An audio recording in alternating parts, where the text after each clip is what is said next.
PDP ने एक bill लाया है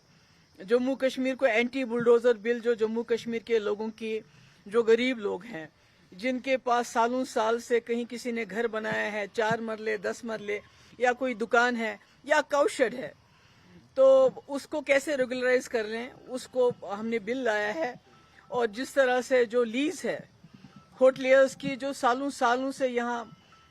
काम कर रहे हैं, होटल चला रहे हैं, टूरिज्म को जिंदा रखा है, उनसे वो छीन के बाहर के लोगों को देने का जो एक इनका प्रोग्राम है, उसके खिलाफ हमने बिल लाया है। तो मैं सलील शर्मा जी से एक मोतबाना गुजारिश करना चाहती हूँ, आप तो एमएलए हैं, आपका काम है कानून बनाना। यहाँ तो बुलडोजर बाबा चीफ मिनिस्टर नहीं है कि आप बुलडोज करके मस्जिदों को भी तोड़ोगे, घरों को भी तोड़ोगे, सब कुछ तोड़ोगे, स्कूलों को तोड़ोगे। इस्लाम के जो स्कूल है, यहाँ एक चुनी हुई सरकार है और पिछले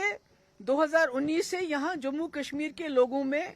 एक अदम तहफ़्फ़ुज़ रहा है, यहाँ की ज़मीन को लेके, यहाँ की नौकरियों को लेके, यहाँ के वसाइल को लेके, रिसोर्सेज को लेके। तो पीडीपी ने एक छोटी सी कोशिश की है उसको एड्रेस करने की।